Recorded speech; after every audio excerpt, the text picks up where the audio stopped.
근본적인 원인이라 함은 이 원인이 생기면 지금 아토피가 없는 사람도 아토피가 생길 수 있는, 제가 지난 영상에서 아토피안들이 실제로 겪는 상황과 그 모세혈관의 상황, 이런 상황에서 이런 혈관의 모양 때문에 이런 혈관의 상황 때문에 이런 가려움이 생긴다, 뭐 이렇게 이제 가려움의 상황에 대해서 말씀을 드렸거든요.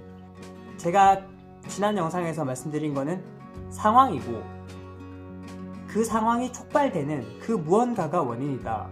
혹은 누구는 그런 상황에서도 간지럽지 않고 왜 누구는 그런 상황이 되면 가려움이 생기는가, 요걸 가르는 무언가가 원인이라고 말씀을 드렸거든요. 제가 오늘부터 이제 그 원인에 대해서 얘기를 드릴 건데, 저도 이제 중증 아토피가 되면서 이 가려움이 뭐지? 라고 그러면서 이제 많이 찾아봤단 말이죠. 그런데 이제 가려움에 대해서 많은 의사나 한의사분들이 혹은 뭐 무슨 민간요법을 사용하시는 그런 자연치유사라고 해야 되나? 아무튼 그런 소위 전문가라고 하는 분들이 아토피는 이거다, 이렇게 얘기를 많이 하신단 말이죠.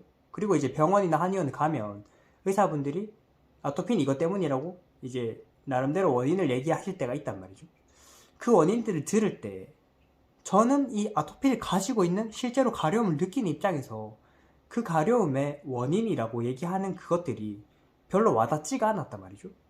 그러다가 이제 아무리 알아봐도, 그리고 아무리 병원에 진료를 받아봐도 이 와닿는 원인을 얘기하는 분이 아무도 없어서 제가 그때 이제 이 아토피를 아무도 모르는구나, 내가 이 원인에 대해서 알아봐야겠다, 내 스스로 뭔가 생각해내야겠다 라고 생각을 한 적이 있었단 말이죠.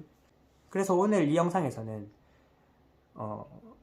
나는 왜 그런 아토피의 원인이라고 이렇게 얘기되는 몇 가지 것들이 왜 원인이 아니라고 생각하는지 먼저 얘기를 드려야 될 것 같아요. 사실 이 가려움이라는 결과가 있고 그 앞에 원인이 있잖아요. 이 인과관계인데, 이 인과관계라는 게 사실은 한 3가지 정도의 조건이 있단 말이죠. 첫 번째가 원인이 결과에 선행한다. 이 원인이 발생하면 반드시 그 후행하는 결과가 따르고, 이 결과 앞에는 반드시 그 선행하는 원인이 있다. 이게 이제 첫 번째 조건이고, 두 번째 조건은 그 중간에 다른 허위 변수가 없어야 된다.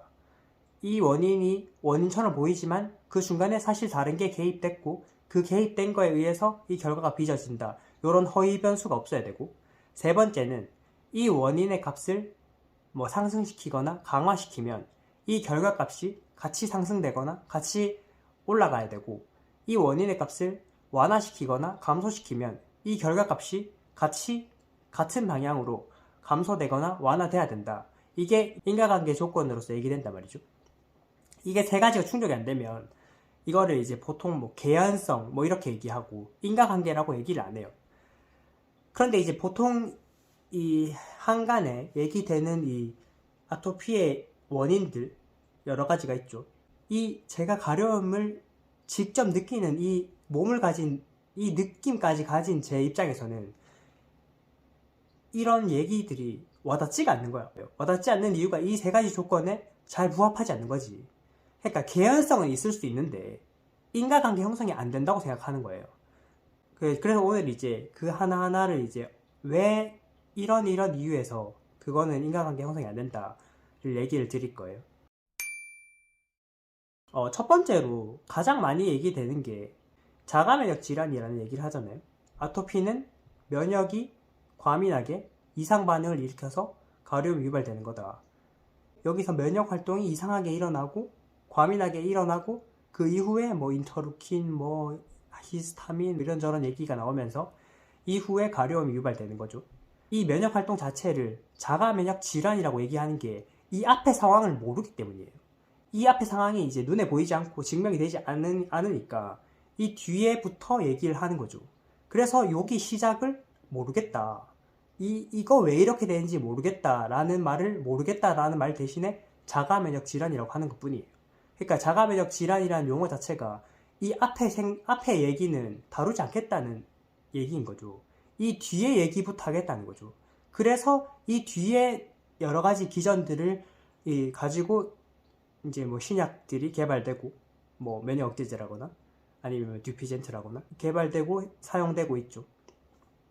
그러니까 자가면역 질환이라는 건 애초에 원인 불명이란 얘기예요. 제가 이제 앞으로 드릴 원인은 이 현대의학에서 밝혀놓은 자가면역 질환의 이전의 얘기를 하는 거예요. 원인은 선행하는 거니까.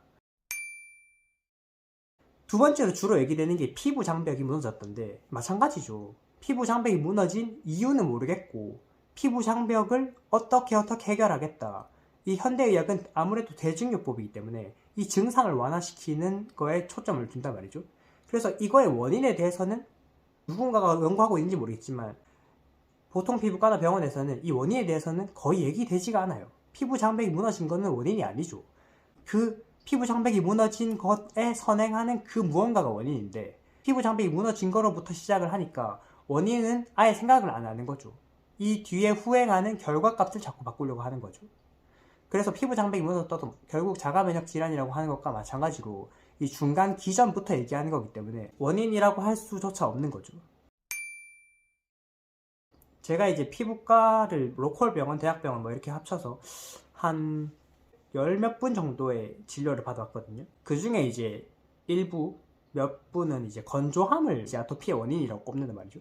그래서 보습제 바르는 걸 굉장히 강조하시는데, 건조함이 원인이 아닌 건 너무나 명백한 게, 저 같은 경우에 이제 여름 아토피니까 건조함이 원인이라면 당연히 겨울에 더 간지러워야 되고 여름에는 괜찮아져야 되겠죠.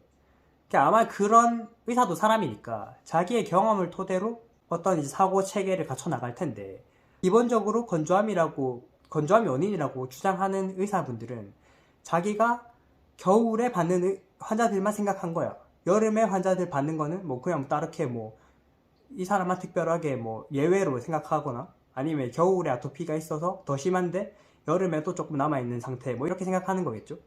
그래서 어쨌든 건조함은 원인이 아니에요. 건조함이 가려움의 원인이라면 가습기를 틀면 당연히 가려움이 줄어야죠. 완전히 없어지진 않더라도 최소한 완화는 돼야 되고, 그리고 보습제를 바르면 완전히 없어지진 않아도 완화가 돼야겠죠. 그런데 보습제를 바르건 안 바르건, 가습기를 틀건 안 틀건 가려움은 별로 바뀌지 않아요. 아마 이제 우리 아토피 환자들은 다 알 텐데, 실제로 노보습 그러면서 보습을 아예 안 하는 환자들이 많단 말이죠. 보습을 안 해서 정말로 나빠진다면 누가 노보습을 하겠어요? 누가 보습제를 안 바르는 행동을 하겠어요? 근데 안 바르는 게 훨씬 편하거나 바르나 안 바르나 똑같다, 그런 결론이 나는 사람들이 있기 때문에 노보습이라는 걸 하는 사람이 많은 거죠. 실제로 저도 가려움이 느껴질 때 보습제를 바른다고 해서 가려움이 없어지지 않는다는 걸 너무나 잘 알고 있고, 그런데 이제 저도 초기에 중증이 됐을 때 의사분들이 하도 건조함이라고 하니까 저도 그 가려운 느낌이 건조함이라고 생각한 적이 있어요. 제가 처음에 이제 가려움이 뭘까 뭐 이런 영상에서 이 가려운 느낌이 되게 이제 밤송이가 올라가는 것 같은 느낌이 든다고 했었잖아요. 근데 그 느낌이 약간 건조함인가라고 오해하기 쉬워요. 저도 오해했었고, 그래서 일부 환자들이 가려움이 느껴질 때 여기가 건조하다고 오해하는 환자들이 많더라고요. 근데 그건 건조함이 아니에요. 그래서 이제 어떤 또 일부 다른 의사분들은 스팜이라고 얘기를 하는 의사분들도 있어요.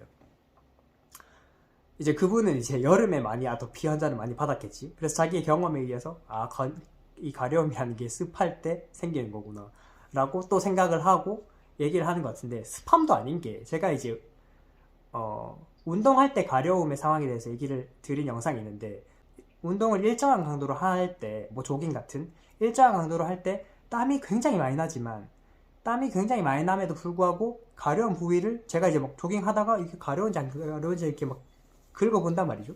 근데 조깅을 일정한 강도의 운동을 지속하고 있는 동안에는 전혀 가렵지 않아요. 땀이 나고 있음에도 불구하고. 그러니까 땀이 나서 가려운 게 아닌 거지.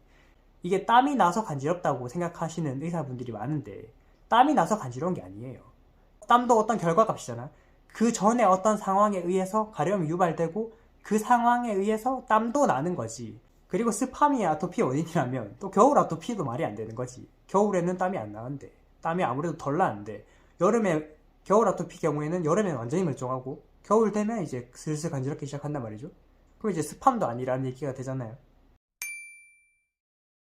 그리고 이제 한의학에서는 열 아니면 독 이렇게 얘기하던데, 독에 대해서 먼저 얘기 드리자면, 독은 독이라고 왜 한의원에서 얘기하는지를 생각해보면 아마도 명현현상을 설명하기 위해서 독이라고 하는 것 같아요.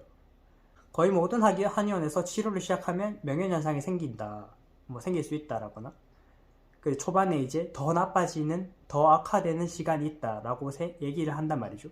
근데 이게 독이 빠지는 시간이다 라면서 이 명현현상을 설명하기 위해 독을 얘기하는 것 같아요. 명현현상을 부인하는 건 아니에요. 저는 명현현상은 있을 수 있다고 생각을 하고 있고요. 그런데 그 명현현상을 설명하기 위해 독을 갖다 붙이는 건 틀렸다고 생각하는 게, 명현현상이라는 게 호전되는 중에 시각적으로 혹은 일시적으로 악화되는 거잖아요. 이걸 설명하기에는 독이 뭐 그럴듯하단 말이죠. 그런데 분명히 이제 아무것도 하지 않았음에도 아토피라는 게 이제 악화가 되고 있지만 중간에 분명히 호전되는 시기가 있단 말이죠. 그러니까 그냥 악화가 아니라 이게 악화 호전 하면서 점점 이렇게 악화되는 거란 말이죠. 점진적으로. 그거를 독이 설명할 수는 없죠. 정말 내 몸에 독이 쌓이고 있는 상황이라면 그냥 쭉 악화가 돼야 되는 거지.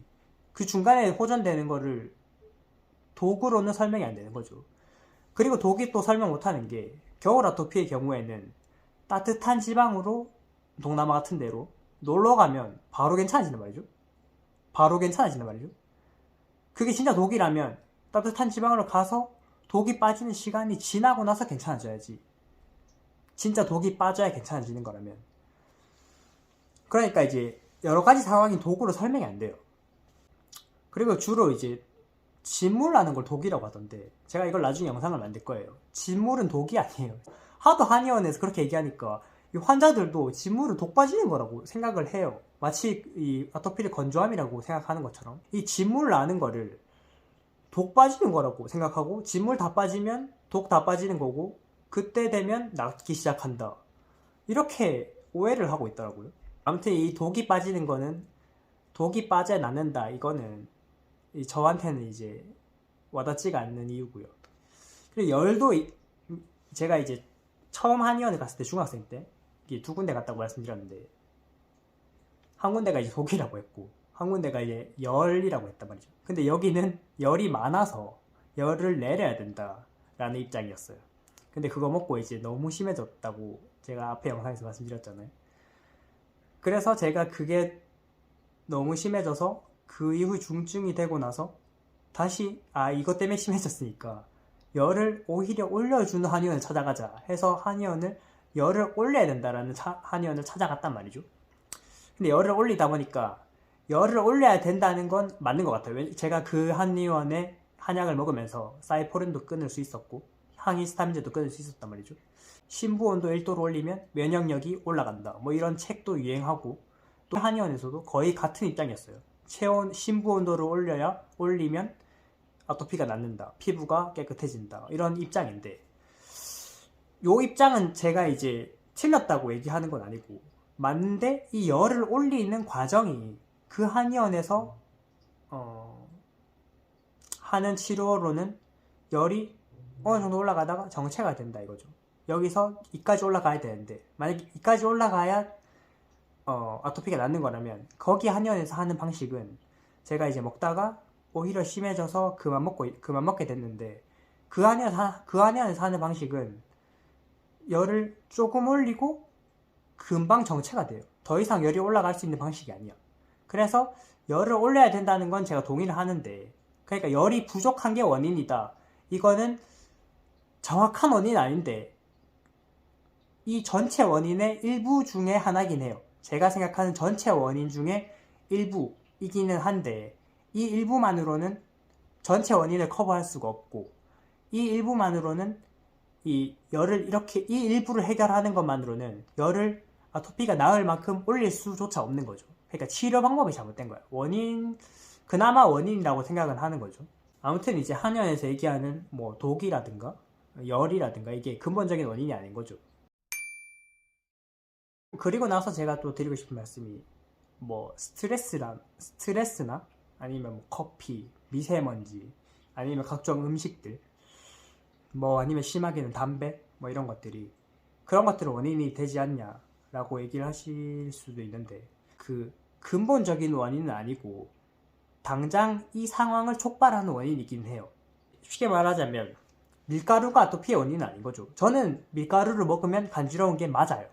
그런데 밀가루가 아토피의 원인은 아닌 거지. 제가 처음에 이제 원인이라는 건 원인이 발생하면 결과가 반드시 발생해야 원인 인과관계가 형성된다고 했죠. 밀가루를 먹은 사람이 100명 먹으면 적어도 90명 이상은 아토피가 생겨야 밀가루가 원인이라고 할 수 있어요. 아토피의 원인. 밀가루나 음식이나 스트레스 이런 게 아토피의 원인은 아닌 거지. 그런데 아토피를 가진 저는 스트레스, 밀가루, 담배, 커피 이런 것들이 가려움을 유발하는 건 맞아요. 그러니까 근본적인 원인은 아니고 근본적인 원인이 있는 이 몸에서 그런 것들이 가려움을 촉발하는 원인이 되는 건 맞죠. 그러니까 아토피의 근본적인 원인을 찾으면 그 일시적인 원인, 음식이나 환경적인 원인들이 저한테 가려움을 촉발하지 않을 거다라고 생각하는 거죠. 다시 말씀드리지만 제가 얘기 드리고 싶은 원인은 근본적인 원인을 얘기하는 거예요. 근본적인 원인이라 함은 이 원인이 생기면 지금 아토피가 없는 사람도 아토피가 생길 수 있는, 아토피라는 결과를 반드시 가져오는 이 원인, 이 근원적인 원인을 얘기를 드릴 거예요. 이 근원적인 원인에 대해서 제가 다음 시간에 이어서 얘기를 드리도록 하고요.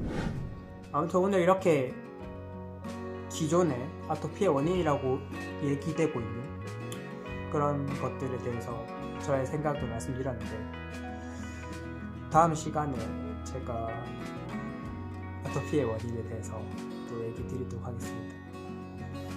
오늘도 영상 봐주셔서 감사하고요. 몸 관리 잘 하시고 행복하시기 바랍니다.